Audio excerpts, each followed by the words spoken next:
Okay, so this week's video was inspired by a Twitter survey about what motivated teachers to go into teaching.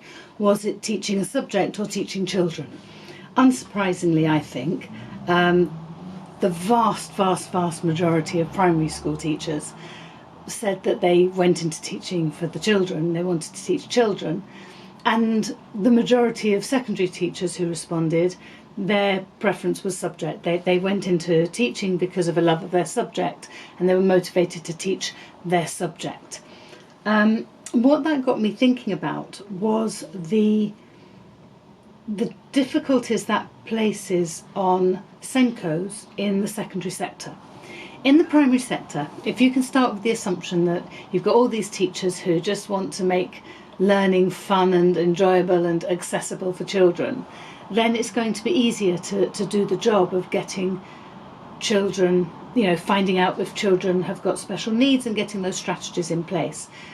You're going to be with the child for a lot more of the time, therefore you'll know your children really well, which makes it much easier to spot if there's something that's not quite right or there's a bit of a mismatch. They always seem to be wandering around, is there a reason why they can't sit still? Is there a reason why they're different in their spoken work and their written work?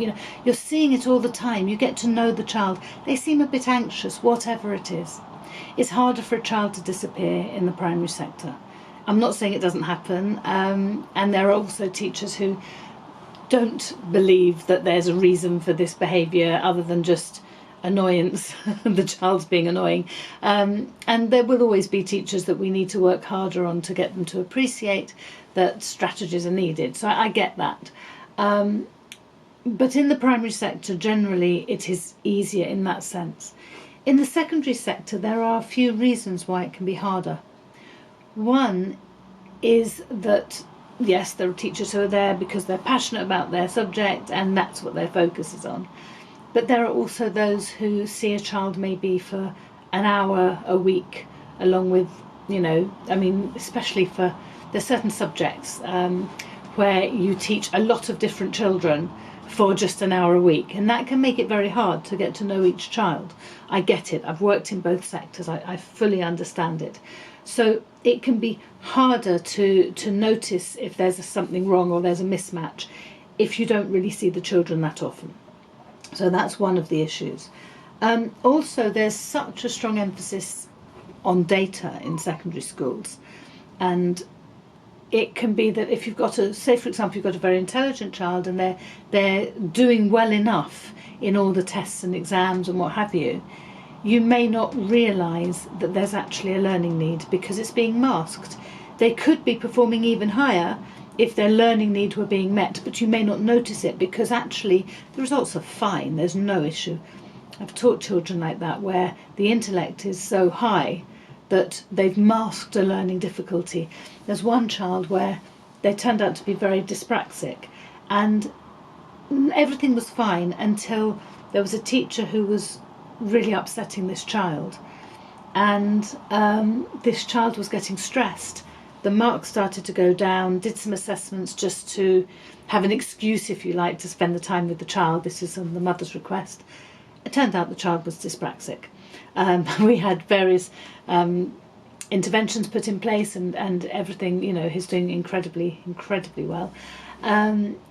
But the stress levels when it wasn't working was enough to bring out the difficulties and to accentuate them so that all the things that he'd been masking because of his intellect and his coping strategies, they'd all disappeared because he was so stressed. I know with my own dyslexia that when I'm stressed, I can't spell, I can't get my words out, I forget what I'm meant to be doing, and it just goes wrong. So it's important to be aware that just because someone's scoring well doesn't mean they couldn't be scoring better. They could be doing better. So one of the things we can look at, so I'm looking at spotting the signs. How do we spot the signs for somebody who's got some form of learning needs, special educational needs or disability? So it could be the child who's either very quiet in class or very noisy in class. The noisy one, not enough to be a real behaviour issue, but just enough to be a bit of a class clown, cause a bit of distraction, get the teacher off topic, all that sort of stuff. Avoidance strategies. Or you get the child, like I was at school, who just didn't want to be noticed because I felt stupid most of the time, because everyone else could do things quickly and easily. I didn't put my hand up very often in class because then they'd notice if you didn't, either if you got it wrong, or they'd just notice you, full stop.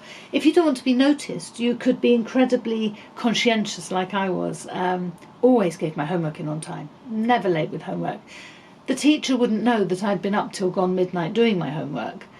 All I knew is my friends did it quickly, I did it slowly, I must be stupid. I got good marks, but that's because I was so conscientious, because it's a way of disappearing. So the quiet ones, please notice them. Please ask about them. The best teachers do. You don't forget your best teachers. Mrs. Hurley, she was wonderful. Without her, I wouldn't have been an English teacher. Find those good teachers, so the good teachers will find the children, okay? The other thing is there could be a mismatch between, say, written work and, this is an obvious one, written work and oral work. So a child in class is quick to answer, they know it, or they so obviously, and they ask really interesting questions and they've got it. And then you get a paragraph in for homework. Well, that could be the sign of something else. It could be a child who's had a meltdown when they got home because they're autistic and they've been working so hard at masking it during the day that they get home, have a meltdown, can't cope with the homework. It could be a child who's dyslexic and who has spent, or dyspraxic maybe, and has spent maybe 2 hours or 1 hour on this one little paragraph. Then they get told they're being lazy because they're not producing the work. Oh, I know you're capable of more than this. Yes, but maybe I'm capable of more than this when speaking about it, but not capable of more than this when writing it down. So if there's a child where there's a mismatch between their spoken work and their written work, for example, that's just one example, then talk to the SENCO. Let's do some further investigation. Handwriting. My handwriting is appalling. I can write neatly. As a teacher, I have to write neatly. It takes me forever to write neatly. I can do it, but it takes forever. Partly the problem with writing neatly is you have to get your spelling correct. It's as simple as that. When I write in my normal quick writing, which is just for me, doesn't matter what the spelling is, doesn't matter how many, I'm looking here at my notes and I've got the word wondering. I've got 5 letters in that, but I know it says wondering because I wrote it, and I wrote it just a few minutes ago. So scrawling is a good way of masking your handwriting and your spelling so that people don't notice you spelling incorrectly, especially if, like me, really good in spelling tests, because they told me which words I needed to spell and I only needed to remember them till the end of the spelling test. In my regular work, my spelling is awful. So that's another thing. Untidy handwriting. It could be a sign of dyspraxia, dysgraphia, or it could be dyslexia. Okay, so be aware of the handwriting. The child who's always putting their hand up, can I go to the toilet? Had a child who always seemed to need the toilet during maths. Turned out they had a bit of dyscalculia, they were dyspraxic, all sorts of reasons why they weren't coping with maths, and so they needed the toilet in maths. So be aware if they're always needing the toilet. Somebody who's displaying what you might think of as dumb insolence. So a child who, when you tell them off, they just look at you blankly. I've known a few children like this. I'm thinking of 2 in particular. One was on the autistic spectrum. So the dumb insolence was the rabbit in the headlight freezing, and I don't know what to do, I'm being told off, or I'm being asked for something and I don't know the answer, and they just freeze. They can't cope, they just freeze.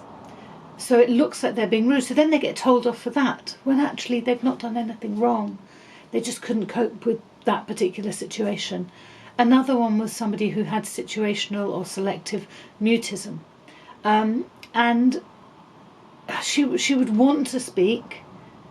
She'd be looking up at you because she wanted to speak, and if you knew her, you may be thinking, oh, she's trying to tell me something and can't, let's give her some pencil and paper. If you didn't know her, you might think, gosh, she's being rude, being really, I said hello, she ignored me. It could be that somebody has situational mutism. So these things that might look like one thing could be something else. The general, what we would call bad behaviour, you sort of like, oh God, their behaviour is appalling, it's driving me nuts. It could be somebody with autism or sensory needs. It could be that the light is making a slight buzzing noise, or that the pixels are slightly out on the computer or something, and it's driving that person to distraction. The noise, there could be a particular noise. It could be the temperature, all sorts of things. It could be the label in the back of their clothing is driving them nuts. And so they eventually explode. It could be speech and language. It could be that I don't understand what's being said around me. I don't understand. Explosion, meltdown. There's often a reason behind behaviour. It could be something's gone wrong at home. You don't know. If there's behaviour issues, it's not just about the pastoral team. Let the SENCO know in case there's something behind that the SENCO can support with. And the other thing, I'm talking specifically, I'm thinking very much with the whole of this about secondary schools. The staff room is a great place to find out. If you've got a child who's there's just something niggling about them, talk to the other teachers. It could be that that child has no issues in certain subjects, and it could be that those subjects allow that child to move around the classroom, and that child actually has a bit of ADHD and they need to be on the move. It could be there's no writing in another lesson. It could be there's no reading in another lesson. It could be very much subject specific that the behaviours are happening in. So if there's a mismatch, not just in that child, what you see and what you get in from them, but between what you hear in the staff room from different teachers, let the SENCO know. And if you're the form teacher, then one of your responsibilities is to know your children. So talk to the different subject teachers. And if you think that child's fine in form time, but what if they're not fine in maths? Or what if it's not automatically, well, it must be the maths teacher. It could be the subject, and it could be that there's a learning need that the subject is accentuating, if you like. So just look for these signs. There are loads more. The other thing I wanted to quickly share before I finish this one is a book that was recommended to me this week. It's called The Illustrated Guide to Dyslexia and Its Amazing People. And it just is so spot on. It has very few words, which I think is great. One of the things I love this page. I don't know if you can see it. So it shows how for the neurotypical child, you've got your ball, the goal, you can just straight line. But for someone whose brain is wired like mine, it's a bit like that. Ideas just bounce around all over the place. It says here, dyslexic thinking is like a pinball machine. Information bounces around your brain and can lead to some winning ideas. Great ideas, but pulling them all together can take forever. So there are positive things about these learning needs. I always say that. There are great things that can come out of them, but we do need to spot the signs. So the thing today is about making sure that we spot the signs if there's a need in our children. Thank you.